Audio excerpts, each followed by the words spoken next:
Hello everyone, welcome back my another mini blog. আজ সকালে উঠে রেডি হয়ে নিয়েছি বড় দিদির বাড়ি যাওয়ার উদ্দেশ্যে।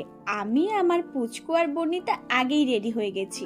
আর রেডি হওয়া মানেই কি, আমরা একটু ঢং করে নিচ্ছি। ও মা, তারপর দেখি আকাশ ভেঙে বৃষ্টি চলে এলো। কি বাজে ব্যাপার বলো তো, এত সুন্দর করে সেজেছি, আকাশ থেকে ঝমঝমিয়ে বৃষ্টি নামলো, সব কিছু একদম ঘেটে ঘ করে দিল। তো যাই হোক, বৃষ্টিটা একটু থামাতে আমরা সবাই মিলে বেরিয়ে পড়লাম। বাড়ির কিন্তু আজকে সবাই যাচ্ছি বড় দিদির বাড়িতে।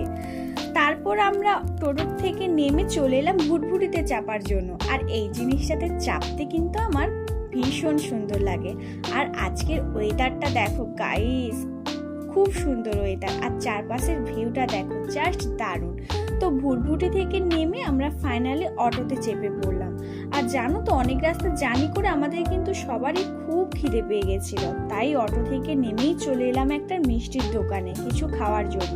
আর মিষ্টির দোকানে আসবো, পেটাই পরোটা খাবো না তা কি হয় বলো?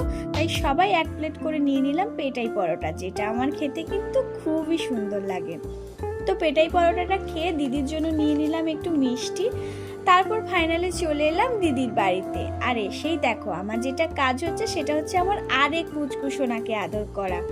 এটা হচ্ছে আমার বড় দিদির ছেলে, দেখো কতটা বড় হয়ে গেছে ও। তো যাই হোক, আমি কেন দিদি বাড়িতে এসেছি সেটাই তো তোমাদের কাছে বলা হলো না। আজকে এসেছি দিদি বাড়িতে, পুজো ছিল, আমার পুচকু সোনার নামেই কিন্তু পুজোটা রাখা হয়েছিল। তো সেই পুজোটা দেখার জন্যই বৃষ্টি মাথায় নিয়ে আমরা সবাই মিলে চলে এসেছি দিদি বাড়িতে। তো অনেক সময় এখানে এসে আনন্দ করেছি, পুজোটাও দেখলাম, ভালোই মজা হলো। তো চলো, আজকে ব্লগটা আমি এখানেই শেষ করছি। সবাই ভালো থেকো, সুস্থ থেকো, দেখা হচ্ছে একটা নেক্সট মিনিট।